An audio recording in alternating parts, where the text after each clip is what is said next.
General Hospital, spoilers for Friday. January 30 revealed that Jason had never cared about the flattering comments. People whispered behind his back the admiration for his calm face, the effortless strength in his posture, the quiet confidence that made him seem unshakable. But in moments like this, when the world around him felt like it was cracking at the edges, he proved what those who truly knew him had always understood. Jason Morgan was far more than a handsome face. He was a man who saw patterns where others saw chaos. A man who could take scattered fragments of information and stitch them together into a truth no one else had the courage or clarity to recognize. And now every instinct he possessed was converging on the same terrifying realization: Britt was in danger. And not the kind that came with clear enemies or simple solutions. It started with small shifts subtle enough that anyone else would have dismissed them. A misplaced file at the lab. A coded message intercepted but never explained. A report Britt should have signed but insisted she never saw. Jason collected these details the way he collected breaths, quietly, steadily, without drawing attention. But the more he examined them, the more they began to arrange themselves into a pattern he could no longer ignore. Someone had been watching Britt, someone who understood her routines, her research, her vulnerabilities, and the precision of the setup suggested intention, not coincidence. It was the kind of pattern Jason had learned to recognize in the darkest corners of his past when danger was close. Enough to taste, but not yet visible. He replayed recent conversations with Britt, searching for the moment her voice had carried fear she didn't dare express. He remembered the way her hands trembled slightly when she mentioned Dalton's work at the lab, the way her eyes kept drifting toward the hallway as if she expected someone to be standing there. Jason had brushed it off then, thinking she was simply exhausted. Now he realized she had been trying to warn him without admitting she needed saving. That was Britt, stubborn, brilliant, too brave for her own good. And Jason felt a tightening in his chest at the thought of her facing this alone. The danger surrounding her wasn't just a threat. It was an adjustment to the landscape he'd been monitoring. A shift in the shadows that changed the way the pieces on the board moved. Whoever was orchestrating this was not only targeting Britt's work, they were targeting her as a person, isolating her, pushing her into a trap that Jason feared she would not see until it was too late. And the more he analyzed the situation, the more he understood this was not random. Someone wanted Britt removed, silenced, or controlled. And the path they were building around her was tightening fast. A spark of anger flickered through Jason, sharp and cold. He hated the idea of anyone weaponizing Britt's brilliance against her. He hated even more the realization that this scheme was bigger than what she suspected, bigger than what anyone had admitted. But what terrified him most was the knowledge that the next move, whatever it was, would be explosive. The clues he had gathered were not just markers of danger. They were the beginning of something unhinged, reckless, and deadly. Jason knew he had only one option now: act before the storm broke. Because Britt was standing on the edge of something catastrophic. And he would not let her fall, not while he still had the strength, the instinct, and the determination to pull her back. And for the first time in days, Jason felt the fire of certainty ignite in him. Someone had made a dangerous adjustment to the game. But they had forgotten one thing: Jason Morgan always saw the truth before it struck. And this time he would strike first. Portia had imagined many painful scenarios, but nothing prepared her for the quiet, deliberate rejection in Trina's eyes. It was not impulsive anger anymore. It was something colder, sharper. Something that told Portia her daughter was no longer simply hurt, but fundamentally changed. Every attempt Portia made to reclaim her place as a mother only widened the distance between them. She kept reaching out, clinging to the idea that love and persistence could undo the damage of her lies. But Trina recoiled from every gesture as if Portia's touch carried the weight of a betrayal she could no longer bear. Trina was not merely angry. She was disturbed, repulsed by the manipulation that had shaped her childhood without her knowledge. Each memory she revisited now tasted sour. Poisoned by the understanding that the woman she trusted most had built her life on secrets meant to control, not protect. Portia tried to explain, tried to insist she had acted out of fear and love, but Trina saw only excuses. Layers of self-preservation masquerading as maternal concern. And with each explanation, her disgust grew stronger. Portia felt the shift, an adjustment in the bond she once believed unbreakable. She recognized that the more desperately she fought to hold on, the more violently Trina pulled away. This was the new reality she had to face. Her daughter was rewriting the boundaries between them, creating a space where Portia was no longer welcome. The rejection was not a phase. It was the beginning of a transformation Trina had chosen for herself, a transformation that excluded Portia entirely. Yet Portia refused to surrender. She began crafting plans, strategies, emotional appeals, anything that could restore the balance she had lost. But every one of these efforts became another strike against her. Another example of how she still tried to exert control instead of accepting responsibility. Her determination to win back her daughter was turning into the very force driving Trina further away. Trina watched Portia's efforts with a growing sense of revulsion. She no longer saw a mother fighting for her family, she saw a woman terrified of losing control. Someone who had shaped the truth to fit her desires and was now scrambling to preserve the illusion. Portia's desperation made everything worse. The harder she pushed, the clearer it became that she did not understand the magnitude of the damage she caused. And this misunderstanding only fueled Trina's resolve to separate herself from her mother's shadow once and for all. This was the true adjustment, a quiet but undeniable shift in Trina's identity. She was choosing honesty over loyalty, independence over guilt, and truth over a mother who had chosen lies. Portia felt the consequences of that shift like a physical blow. She could sense the walls closing in around her, the loss of authority, the fading of her voice in her daughter's life. And though she fought it with every ounce of strength she had, left a chilling realization settled into her bones. Trina was no longer trying to understand her, she was trying to escape her.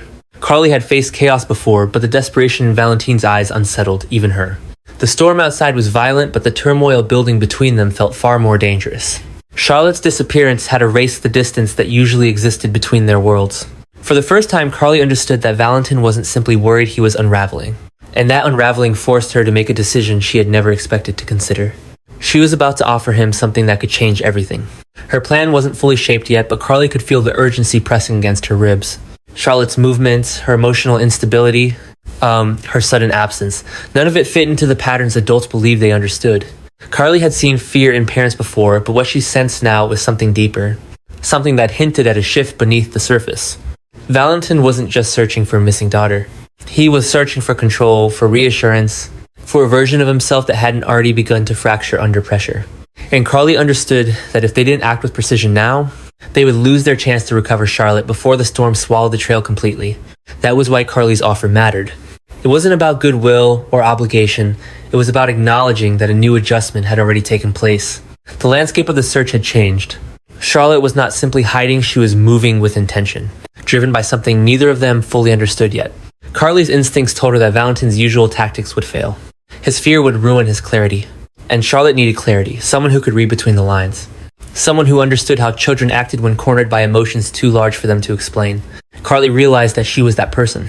She had weathered storms with Jocelyn, Michael Morgan storms, born from secrets, betrayals, and the way the child's world collapses when adults break the promises that hold it together.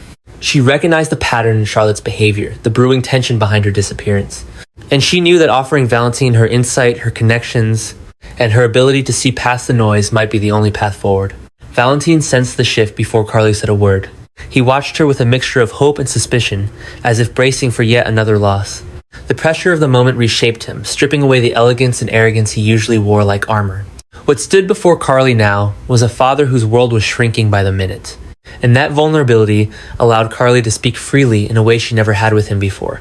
The real adjustment was not just that they needed each other, it was that they both realized it simultaneously. Their plans began to merge. Carly proposed expanding the search outside the assumptions Valentine had clung to. She pushed him to consider the emotional triggers Charlotte had been responding to, not just the physical clues.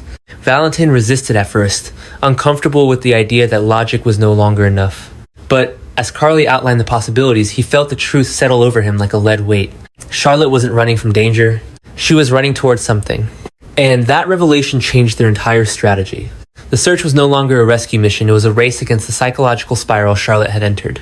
Carly and Valentine began aligning their actions, altering their methods, adjusting the plan with every new insight. It was messy, unsteady, and frightening, but it was also the first real step forward since Charlotte vanished.